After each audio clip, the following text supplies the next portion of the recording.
And on this overcast and gray kind of a Tuesday morning, Phil Johnson, along with Gord Pizzuti, Daniel O'Hara. Gord, sitting in the green room just outside our studio door this morning, a good friend of yours has come to pay a call.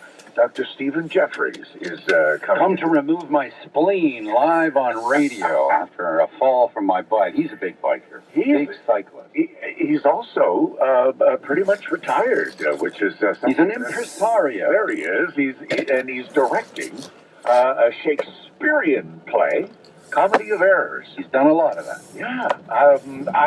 Who would have thought that way back in 1594, someone would come up with the title of a play that would be appropriate for a radio show so many years later. No, I was thinking more in terms of who could write a play in 1594 that would still somehow be adaptable and somehow that would still survive and live and thrive. That's the magic of the bard. Isn't that the truth? And I guess that was the point, is that it's just magic to think that here we are, hundreds of years later, and Shakespeare's works, his ability to pen and put together thought continues to thrive and survive. Comedy of Errors is going to be opening tomorrow night.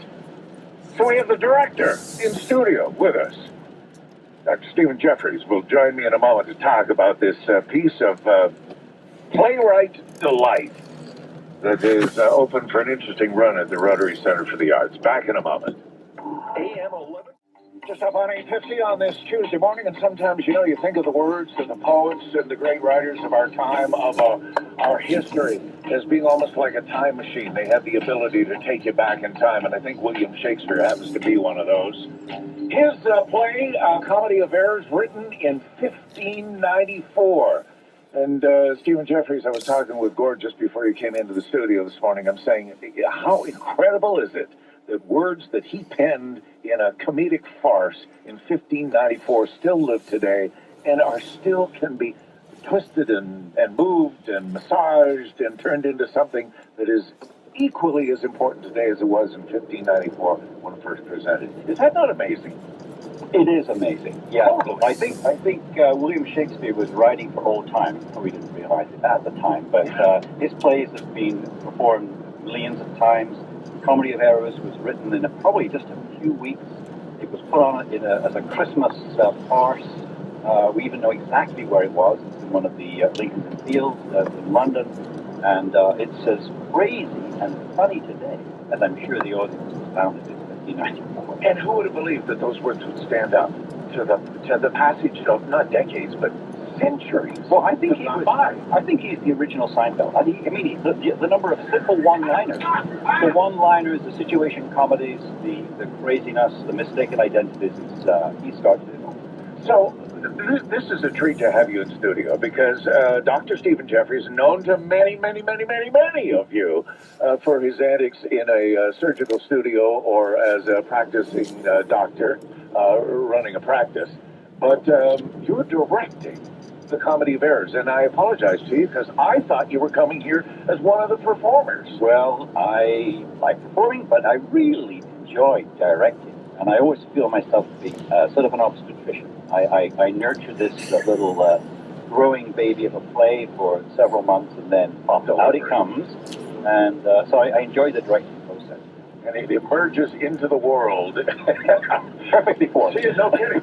So what I do find interesting is that this is a joint venture, I guess. If this was business, we'd be talking in terms of a joint venture. But a couple of theater companies have come together to put this together. Yeah, that's right. So Shakespeare Kelowna's been around for about 25 years. Theatre Kelowna has been around since 1960-something. Yeah. And so the two of us and the Rotary Centre, so the three partners, have all got together to put on this show in the Mary Irwin Theatre.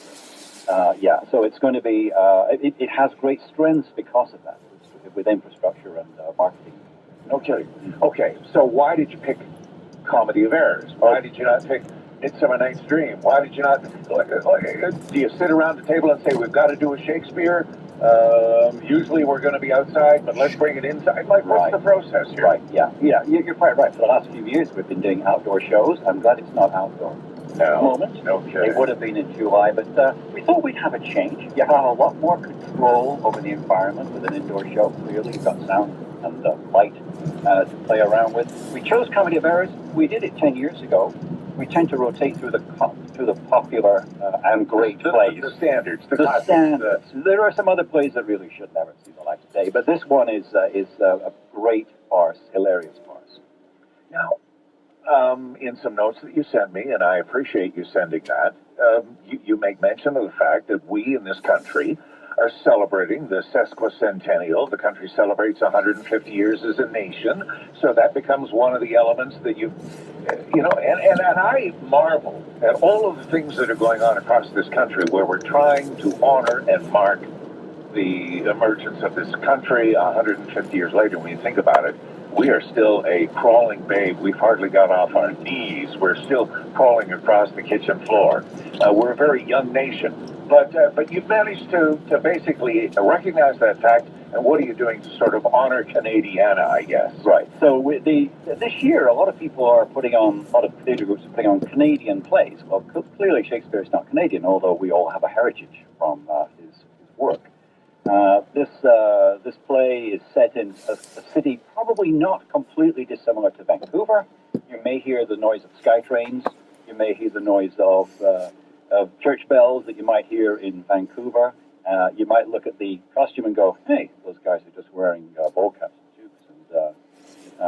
And some of the phrases that you'll hear are not entirely Shakespeare. we took the liberty of playing around a little. I love the fact that you're playing and teasing with us here. So they're wearing toques. Are we talking about maple syrup slathered profusely? Or never mind. There's a sniff of maple syrup about the whole thing. There you go. Yeah. Okay. Yeah. So who are your leads? Who are your stars? Because obviously the play is carried on their backs. Yes, the director is the creative interpreter, says, I want you to do this. Yeah. But they got to do it. Yeah. So as with a lot of Shakespeare plays, it's a big cast. And we like to encourage newer actors. Of course, we love to have seasoned actors. We've got a mix here of all those kinds. We have there are four leads, two gentlemen that look very similar to each other. We've made them even more similar. And then there's another pair of younger guys. So the whole play rotates around Comedy of Errors regarding mistaken identity. Two sets of twins. We've got Mike Minions, been around for a long time. Great actor, great technical guy. We've got Matt here. Matt is somewhat new to the stage, but he's tremendous. His energy and his inventiveness is remarkable to see. So what's that like as a director, where you just sort of, you say, here's what I want, here's your lines, and then suddenly he adds this and does that, and suddenly your eyes get big and you say, where the H did that come from? Yeah, I know. So some of it's great. Some of it we say, now we won't use that particular phrase, but we'll keep in quite a bit of it. So yeah, directors love to have inventive cast members. So I'm not going to try to synopsize a Comedy of Errors, but very quickly through the director, give me the quick, short take, the shorter than Cole's notes. Okay, very shortly. A man and his friend, although in Shakespeare's terms it would be his servant, they arrive on the shores of a foreign land to find that things are happening in a very strange manner. Everyone seems to recognize them. People call him by name. This woman comes up to him and says, where have you been? You're late for dinner, even though he'd never met her before. So it very quickly becomes clear that there is a significant case of mistaken identity. It becomes clear that, in fact, there are two sets of husbands and two sets of servants who miraculously are dressed exactly the same. You'll have to just bear with the story for that point of view. But there's also a love story, and there's sadness, there's drama, and of course there's a lot of opportunity for slapstick and humor. You're loving it. I love it. You're loving it. What are you expecting people to come to settle themselves into the seats at the Rotary Center, and when they leave at the end of the evening, where are they? Yeah, well, first of all, it's a beautiful set. Brian Haig, an award-winning set builder, produced this beautiful set that looks like a little mixture of older houses in Vancouver and a little bit of make-believe. So they're going to be entranced by the set. The music, they may recognize the music. It is It's Canadiana. We got Bare Naked Ladies. And I had great fun in going through many CDs with Bare Naked Ladies, picking out the ones that were most appropriate. And I've really come to like Bare Naked Ladies. They're a great band. Discovered late in your life. Discovered a little late. Who would have believed with so little hair upon your head and retirement staring you in the face that you decided you're going to put Bare Naked Ladies on your iTunes and play them in your car? Exactly. Yeah, everyone's sick of these $1 million. For God's sake, stop playing that song. There you go. But when they leave, a smile on their face. Oh yeah, I mean it should be truly hilarious. We have not stinted on using every bit of slapstick and farce. Many doors opening and closing. People getting whacked. Opening night tomorrow night. Tomorrow night. How long is the run? So it's 2 weeks. It runs 17th to the 28th, Wednesday through Sunday. Sunday's a matinee. Right. Yeah. Evening show 7:30. Dan, we're going to do something different here.